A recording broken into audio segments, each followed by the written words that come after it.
Bonjour et bienvenue pour cette nouvelle vidéo. Donc là ça va être la partie 2 de notre jeu de zombies. Donc là on va faire venir des zombies et faire en sorte qu'ils se dirigent vers nous pour nous attaquer. Donc on a notre carte, on a notre héros.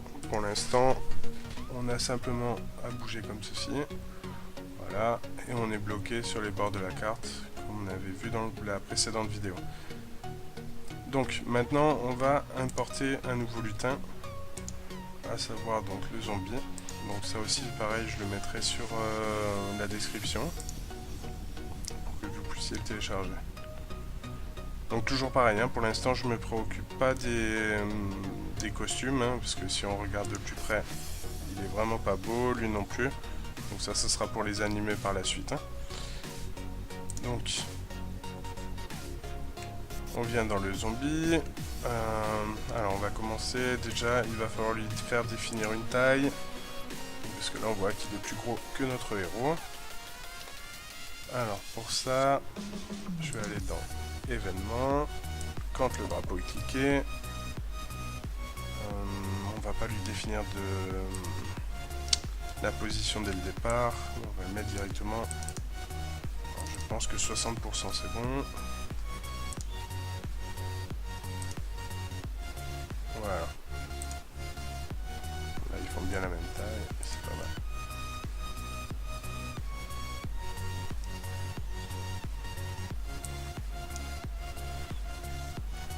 Donc, pour le zombie, ce qu'il va falloir faire, il va falloir créer deux variables.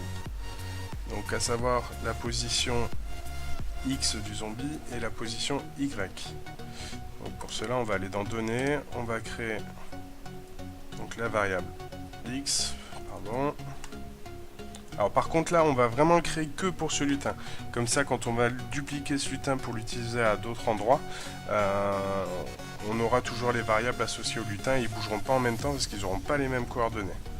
Donc X pour ce lutin, je crée la nouvelle variable Y et toujours pareil pour ce lutin. Donc on voit les variables qui sont ici, donc pour l'instant elles sont égales à 0.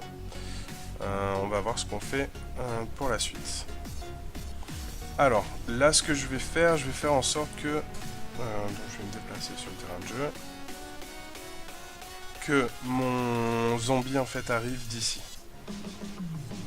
Et après bien sûr il y en a sur les 4 ouvertures, donc on fera les autres par la suite. Pour l'instant on va se concentrer sur la seule. Alors, donc on va commencer, donc toujours pareil quand le drapeau est cliqué. On répète indéfiniment. Alors, on va mettre ces variables pour justement qu'ils soient à cette position. Donc, au niveau du défilement, là je suis à 240 et il faut que je mette... alors, 240 c'est la position de mon décor, ok. Mais à ça il faut rajouter la moitié de l'écran qui fait aussi 240. Donc donner, mettre, alors, du coup là on va être sur les X parce qu'on est sur le défilement horizontal.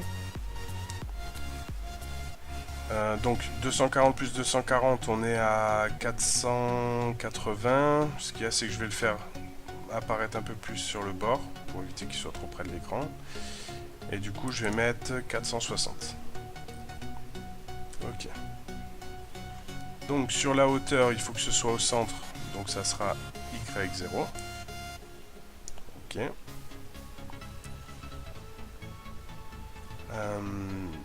ensuite on va créer une autre variable. Alors je vous explique pourquoi. En fait moi les zombies je veux pas qu'ils meurent dès le premier coup de balle. Je veux qu'ils prennent 3 balles et quand on leur a mis 3 balles ils meurent. Donc ça va permettre d'augmenter la complexité. Donc pour ça je vais créer une variable que je vais appeler vie zombie.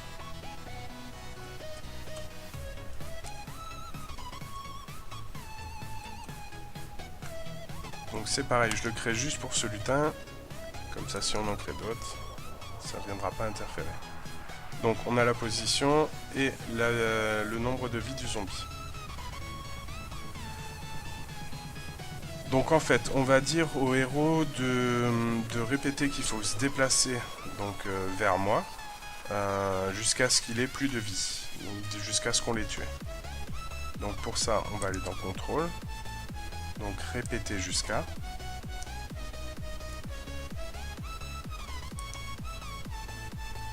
Et on va mettre le signe inférieur. Donc la vie du zombie doit être inférieure à 1. Pourquoi inférieure à 1?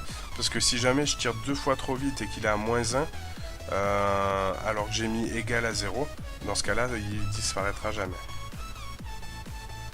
Donc c'est pour ça qu'ici je vais mettre moins 1. Et du coup, c'est ma variable vie zombie. Donc quand mon zombie est à... Pardon, pas moins 1, 1. Quand mon zombie est égal à 0, moins 1, moins 2, moins 3, du coup il va arrêter de me suivre et il va respawn au départ. Donc on va lui dire à chaque fois de s'orienter vers le héros. Ici. Ok.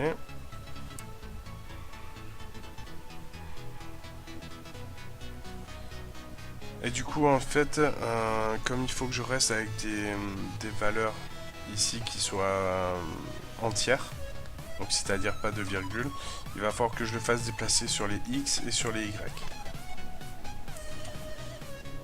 Donc pour faire ça, je vais utiliser des conditions.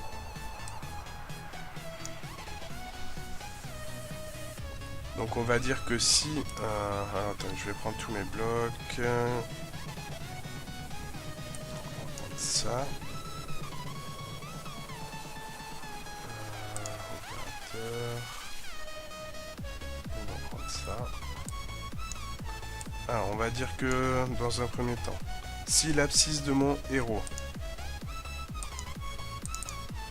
est inférieure à l'abscisse du zombie, donc pour ça on va aller dans l'abscisse.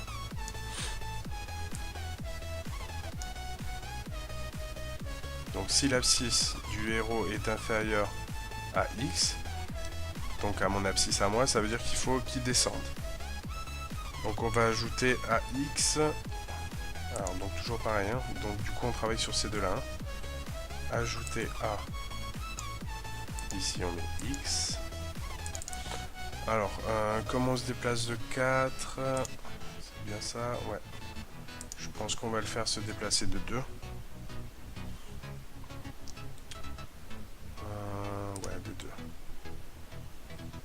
Donc on va ajouter à X moins 2 pour qu'il se dirige vers nous. Ensuite je duplique. Donc toujours pareil, si l'abscisse X de mon héros est supérieure, donc ce coup-ci à mon abscisse, dans ce cas-là je rajoute 2 à X. Et là je duplique, ce qui est maintenant je vais plus être avec les abscisses, je vais être avec les ordonnées. Ordonnées Y. Donc bien sûr il faut que je pense à le changer ici aussi. Et du coup là on sera plus sur les X mais on sera sur les Y.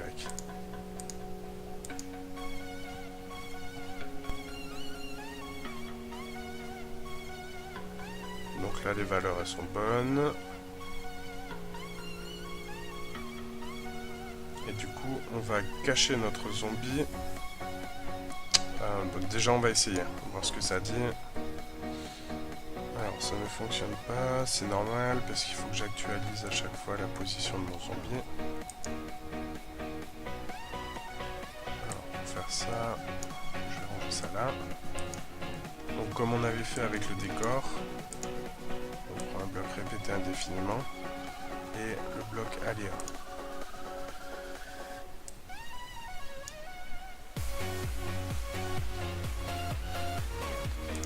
Là on va utiliser ces valeurs pour les X et les Y et on va aussi utiliser notre défilement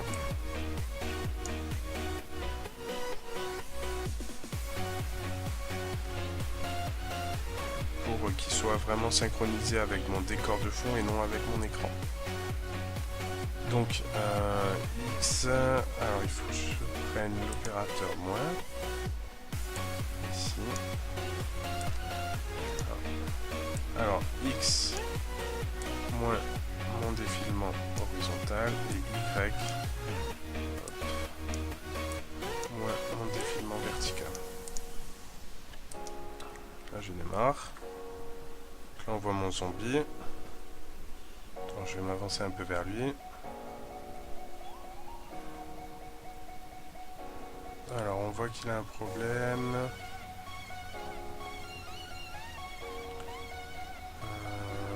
Ok. Donc, c'est normal parce qu'il faudrait que j'initialise la vie de mon zombie. Donc, à 3. Du coup, il peut jamais vivre, étant donné qu'il est toujours à 0. Et que ça, si c'est égal à 0, du coup, ça peut pas défiler, quoi. Ça revient directement ici. Donc pour ça, je vais utiliser VZombie. Alors, mettre VZombie à 3. Voilà. Donc là, vous avez vu, ça a fonctionné directement. Voilà, donc là, il est là. Ok, donc là, il est en mode poursuite.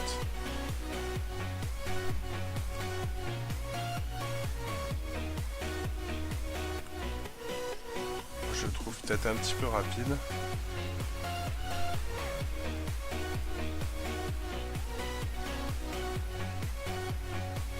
on arrive à s'enfuir assez vite.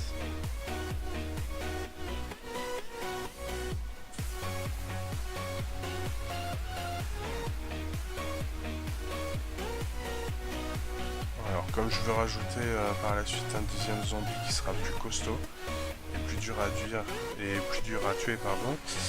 Du coup on va le laisser rapide celui-là. Et je mettrai l'autre plus lent. Voilà, donc comme vous voyez, le zombie me suit à tout instant. Donc là je vais vous montrer, donc j'arrête le jeu. Je vais simplement dupliquer le zombie, le lutin là, pardon. Et du coup maintenant je vais avoir deux lutins. Alors ce qu'il y a, c'est qu'ils sont l'un sur l'autre, donc là on va pas forcément les voir. Et comme je peux pas encore les tuer, ça va être compliqué.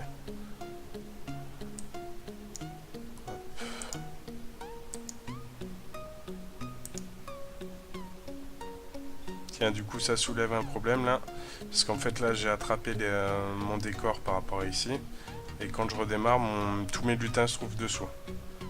Donc ce que je vais faire dans la map, je vais dire qu'à chaque fois que je démarre, je fais passer ma map au 100e plan. Voilà, comme ça j'ai tout qui revient bien dessus. Je voudrais juste essayer d'en attraper un, voilà. Là, vous voyez, ils sont bien ici, alors là ils vont sans doute se regrouper.